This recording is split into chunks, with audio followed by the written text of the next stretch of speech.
بسم اللہ الرحمن الرحیم۔ فصلٌ فی الحبس، یہ فصل قید کرنے کے بارے میں ہے۔ قال وَإِذَا ثَبَتَ الْحَقُّ عِنْدَ الْقَاضِ، امام قرطبی فرماتے ہیں کہ جب قاضی کے پاس کوئی حق ثابت ہو جائے، وَطَلَبَ صاحب الحق حبس غریمہ، ایک شخص نے دعویٰ کیا تھا کہ میں نے فلاں سے اتنے پیسے لینے ہیں، اور دلیل سے اس نے ثابت کر دیا، کسی بھی طرح ثابت ہو گیا۔ جب معاملہ ثابت ہو گیا کہ واقعی یہ مدعی حق پر ہے، تو اب وہ مدعی کہتا ہے کہ اس بندے کو قید کرو، کیونکہ قید کرو تاکہ میں اپنا قرض وصول کر سکوں۔ تو فرماتے ہیں لم یعجل بحبسہ، فوراً اس کو قید نہیں کیا جائے گا۔ وَأَمَرَهُ بِدَفْعِ مَا عَلَيْهِ، بلکہ قاضی اس کو کہے گا، پہلے حکم دے گا کہ جو تم پر ثابت ہو چکا ہے اب تم اس کو ادا کرو۔ مثال کے طور پر زید نے عمر پر دعویٰ کیا تھا کہ میں نے عمر سے 1000 درہم لینے ہیں۔ عمر سے پوچھا گیا، اس نے کہا جی میں نے اس کے 1000 درہم دینے ہیں۔ اب زید تقاضا کرے کہ اس کو قید کرو تاکہ یہ میرے پیسے ادا کر دے، تو قید نہیں کیا جائے گا، بلکہ قاضی اس کو کہے گا کہ جو تم مان چکے ہو 1000 درہم وہ اس کو ادا کر دو۔ کیوں؟ لأن الحبس جزاء المماطلۃ، قید کرنا یہ جب وہ مان رہا ہے نا سامنے والا بندہ کہ میں نے اس کو ادا کرنا ہے، گویا کہ وہ راضی ہے ادا کرنے پر، تو قید کرنا تو جرم کے بدلے میں ہوتا ہے۔ کسی یہاں کون سا جرم بنے گا، یہاں ٹال مٹول، وہ نہیں دینا چاہ رہا، ٹال مٹول سے کام کر رہا ہے، ٹال مٹول سے کام لے رہا ہے، تو اس صورت میں پھر قید کیا جاتا ہے۔ لیکن جب یہ مان رہا ہے فلا بد من ظہورها، تو ٹال مٹول ثابت ہوگی تو پھر اس کو قید کیا جائے گا۔ یہ تو ابھی دعویٰ پیش ہوا تھا اور سامنے والے بندے نے اسی وقت مانا ہے، ٹال مٹول کہاں ثابت ہوئی۔ وہذا اذا ثبت الحق باقرارہ، یہ اسی صورت میں بات ہو رہی ہے کہ جب مدعا علیہ نے مان لیا تھا، اقرار کر لیا تھا کہ واقعی میرے اوپر یہ چیز لازم ہے۔ لأنه لم يعرف كونه مماطلا في اول الوهلة، کیونکہ پہلی مرتبہ قاضی کے سامنے تو ابھی معاملہ پیش ہوا ہے نا، تو ابتداً ٹال مٹول کیسے ثابت ہو سکتی ہے جب وہ اقرار کر لے گا؟ اقرار کرنے سے ٹال مٹول ثابت نہیں ہوتی۔ اول فی اول الوهلة، پہلی مرتبہ، یہ مل کر استعمال ہوتا ہے، اول الوهلة پہلی مرتبہ۔ ہاں، فلعلہ طمع فی الامحال، تو یہ بھی ہو سکتا ہے کہ اس نے اقرار کر لیا تھا، مان لیا نا کہ میرے اوپر لازم ہے پیسے دینا، تو گویا کہ یہ بھی ممکن ہے کہ اس کے دل میں یہ خواہش ہو کہ اب قاضی مجھے مہلت دے گا۔ اس نے اقرار کیا تھا کہ قاضی مجھے مہلت دے گا اتنے دنوں کی، کہ اتنے دن میں تم نے ادا کر دینے ہیں، یا اس کو پہلے سے پتہ تھا کہ قاضی کی عدالت میں مجھے پیش ہونا ہے، قاضی کی عدالت میں مجھے پیش ہونا ہے، یہ شخص کہہ گیا ہے کہ میں تم پر دعویٰ دائر کروں گا، تو قاضی کی عدالت میں پیش ہونا ہے۔ تو ایک صورت تو یہ تھی کہ وہ پیسے تیار کر کے رکھتا، جب اس کو پتہ چل گیا نا کہ اس نے قاضی کی عدالت میں دعویٰ دائر کرنا ہے، تو یہ پیسے اپنے تیار کر کے رکھتا کہ جب قاضی بلائے گا تو میں دے دوں گا۔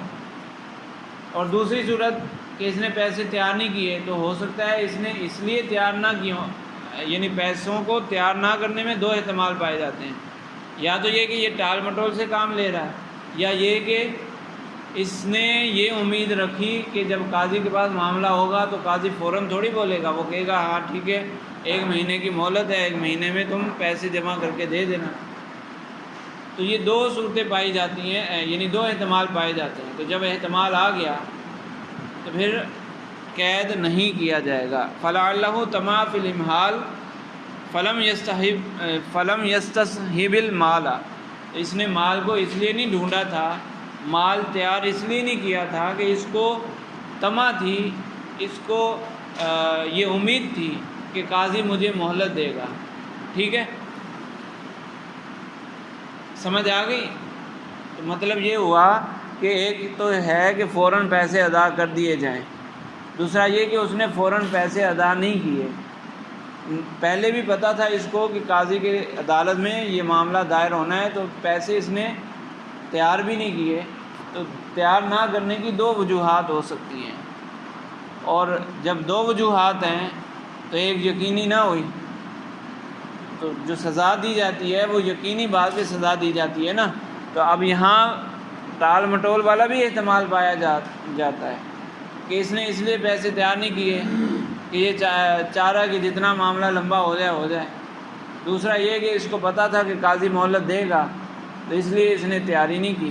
تو جب دونوں احتمال ہیں تو پھر قید نہیں کیا جائے گا۔ فَإِذَا امْتَنَعَ بَعْدَ ذَلِكَ، ہاں قاضی نے فیصلہ کر دیا، قاضی نے کہا ہاں ٹھیک ہے تم پیسے ادا کرو، چلو تمہیں اتنی مہلت ہے تم ادا کرو، اس کے باوجود بھی وہ نہیں دیتا، اس کے باوجود بھی وہ پیسے ادا نہیں کر رہا، تو حبسہ، اب اس کو وہ قید کر لے گا۔ فیصلہ ہونے کے بعد، اقرار کرنے کے بعد بھی وہ پیسے نہیں دے رہا، تو اب قاضی اس کو قید کر سکتا ہے لظہور مطلعہ، کیونکہ ٹال مٹول ظاہر ہو گئی۔ قاضی نے کہا تھا 10 دن کے اندر پیسے ادا کر دینا، 10 دن گزر گئے، 10 دن کافی تھے اتنے پیسے جمع کرنے کے لیے، 10 دن گزر گئے پھر بھی وہ نہیں دے رہا، تو اس کا مطلب یہ جان بوجھ کے لمبی کر رہا ہے، جان بوجھ کے تاخیر کر رہا ہے۔ اما اذا ثبت بالبینۃ، تو یہ تو بات تھی کہ جب سامنے والے نے مان لیا، اقرار کر لیا، تو فوراً قید نہیں کیا جائے گا۔ لیکن اگر صورتحال مختلف ہو، زید نے دعویٰ کیا کہ عمر نے میرے 1000 روپے دینے ہیں، اور عمر کہہ رہا ہے کون سے 1000 روپے، میں نے کوئی پیسہ نہیں دینا، انکار کر دیا۔ پھر زید نے گواہ پیش کیے، گواہوں کے ساتھ ثابت کر دیا کہ عمر سے میں نے پیسے لینے ہیں، تو جب گواہوں سے ثابت کر دیا تو دعویٰ تو ثابت ہو گیا، ساتھ ساتھ ٹال مٹول بھی ثابت ہو گئی۔ جو اس نے انکار کیا تھا نا کون سے پیسے، میں تو نہیں دے رہا، میرے ذمہ تو کوئی پیسے ہے ہی نہیں، تو یہ ٹال مٹول ہی ہے، تو ٹال مٹول ثابت ہوگی، لہذا اس وقت بھی قید کیا جا سکتا ہے۔ اما اذا ثبت بالبینۃ حبسہ کما ثبت، اسی وقت جیسے ہی حق ثابت ہوگا دلیل سے، گواہوں سے جب حق ثابت ہوگا تو اسی وقت قاضی اس کو قید کر سکتا ہے لظہور المطلب انکارہ، کیونکہ اس کا ٹال مٹول کرنا انکار سے ہی ثابت ہو چکا۔ جی ہاں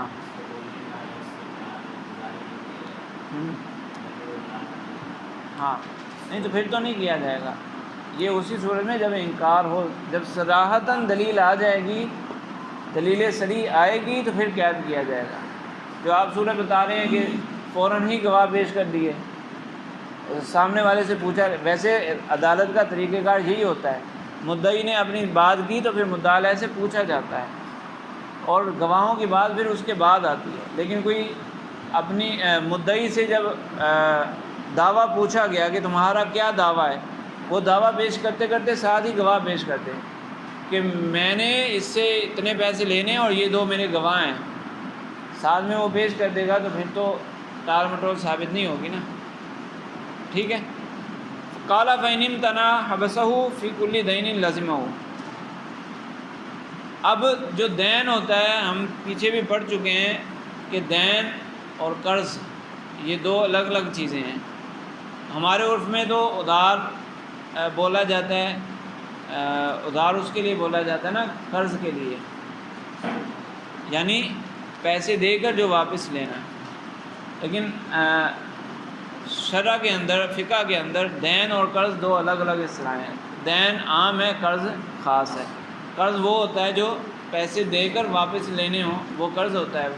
دین جو ذمے پر لازم ہو، اب جو ذمے پر لازم ہوتا ہے وہ مختلف طریقوں سے لازم ہوتا ہے۔ مثال کے طور پر میں نے کوئی چیز خریدی، ثمن ادا نہیں کیا، اب وہ ثمن دین ہے، یہ اس چیز کے بدلے میں میرے اوپر لازم ہوا، عین کے بدلے میں لازم ہوا، کیونکہ بیع عین کی ہو رہی ہے نا، تو عین کے بدلے میں میرے اوپر لازم ہوا۔ کبھی کبھی لازم ایسے ہوتا ہے کہ میں نے کسی کی کوئی چیز غصب کر کے ضائع کر دی، کسی کی چیز ہلاک کر دی، تباہ کر دی، اب اس کا بدلہ میرے اوپر لازم ہے بطور سزا، اس کا بدلہ میرے اوپر لازم ہے یہ بھی دین کہلاتا ہے۔ یا حقوق کے طور پر کوئی چیز لازم آئے، حقوق کے طور پر کوئی چیز لازم آئے، جیسے بیوی کا نفقہ، بیوی کا نفقہ جو ہے وہ ایسے ہی بس لازم آتا ہے حق کے طور پر، یہ بھی دین کہلائے گا۔ اس نے ادا نہیں کیا، وہ ماضی 1 سال گزر چکا ہے، اس نے ادا نہیں کیا تو وہ 1 سال کا نفقہ یہ اس کے اوپر دین بن جائے گا۔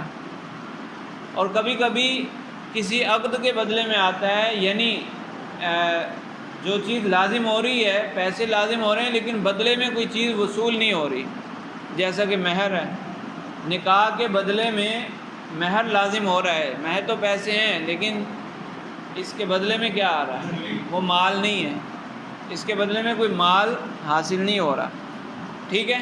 اسی طرح کسی شخص نے کفالت کی، یعنی کفیل بن گیا، کفیل بن گیا کہ فلاں شخص نے اگر پیسے نہ ادا کیے 1 مہینے تک تو میں ضامن ہوں، میں پیسے دوں گا۔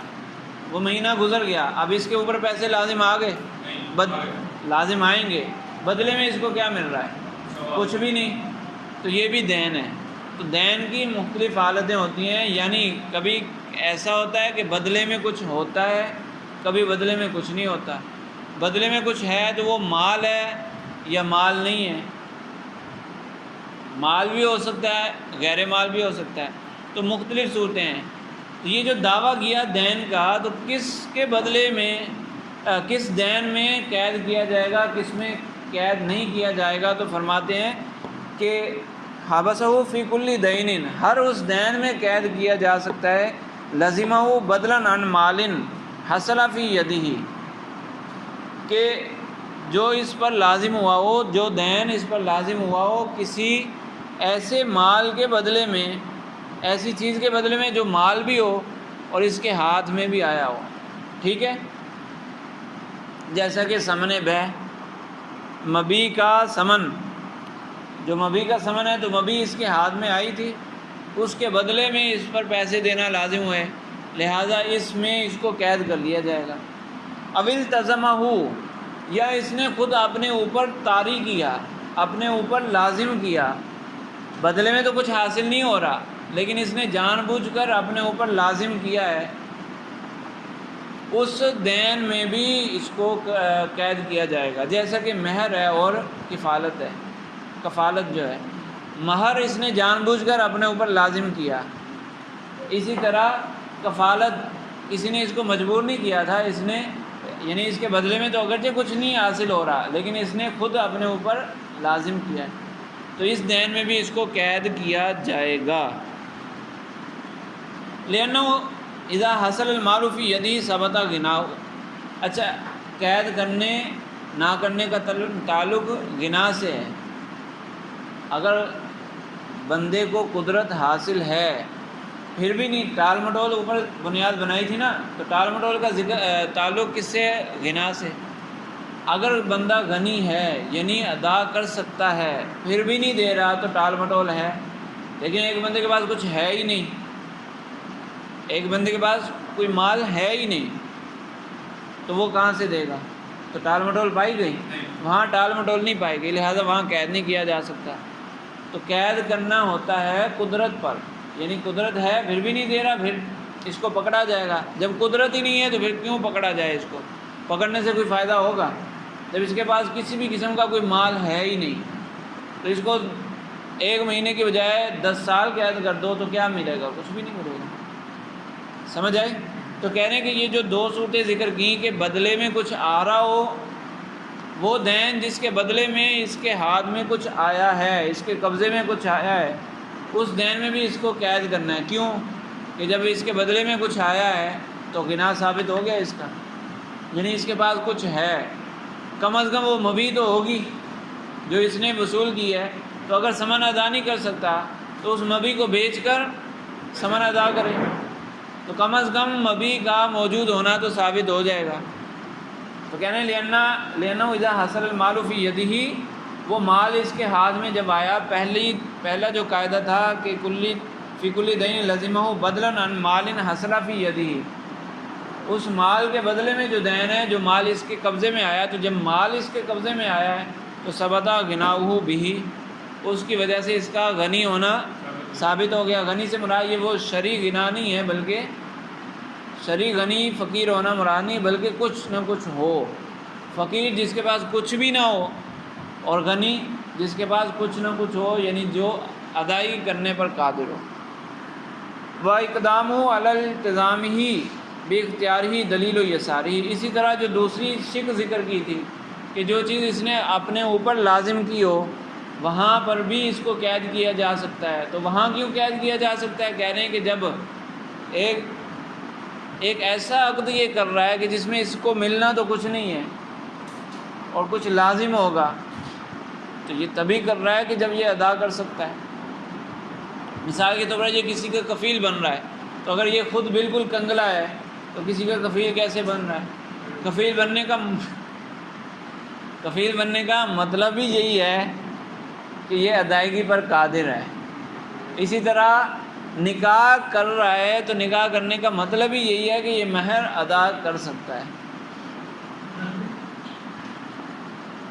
وَإِقْدَامُ عَلَى الْالْتِزَامِ، جو چیز اس پر لازم نہیں ہو رہی تھی اس نے خود اپنے اوپر لازم کی۔ لازم کرنے پر متوجہ ہونا، لازم کرنے کی طرف متوجہ ہونا، بے اختیاری، اس کو اختیار تھا، نہیں کرتا، کسی نے مجبور تھوڑی کیا تھا کہ تم کفیل بنو، اس نے اپنی مرضی سے کفالت اختیار کی ہے نا۔ تو کفالت کو مرضی سے اختیار کرنا دلیل یساری، اس کے یسر کی دلیل ہے، یعنی اس پر تنگ دستی نہیں ہے، اس پر آسانی ہے، کچھ نہ کچھ مال تو ہے۔ اذ ہوا لا یلتزم الا ما یقدر علی ادائہ، کیونکہ یہ اپنے اوپر اسی چیز کو لازم کرے گا جس کو ادا کرنے پر قادر ہو، ورنہ اس کو بھی پتہ کہ تعزیر بھی ہو سکتی ہے۔ اگر بغیر قدرت کے یہ اپنے اوپر چیزیں لازم کرتا جائے تو بعد میں پکڑا جائے گا نا، بعد میں قید بھی ہو سکتا ہے، کچھ بالآخر کچھ نہ کچھ، یعنی کچھ نہ کچھ وبال اس کا آ سکتا ہے نا۔ تو بندہ کوشش کرتا ہے کہ فضول کی چیزیں اوپر لازم نہ ہو، غیر ضروری چیزوں کا مکلف بننے سے بندہ بچتا ہے۔ تو یہ جب خود مکلف بن رہا ہے تو مطلب یہ قدرت رکھتا ہے ادائیگی پر۔ والمراد بالمہر معجلہ دون مؤجلہ، یہاں مہر سے مراد مہر معجل ہے جو فوراً ادا کرنا ہوتا ہے۔ مہر معجل یہاں مراد نہیں ہے، کیونکہ مہر معجل میں تو تاخیر ہے، کبھی بھی زندگی میں ادا کر دے، تو مہر معجل کی بات ہو رہی ہے۔ تو مہر معجل مقرر کرنا دلیل ہے اس بات کی کہ اس کے پاس پیسے ہیں، کیونکہ اگر پیسے نہ ہوتے تو پھر وہ نکاح ہی نہ کرتا، یا نکاح کر لیتا تو مہر معجل رکھتا، ادھار رکھتا۔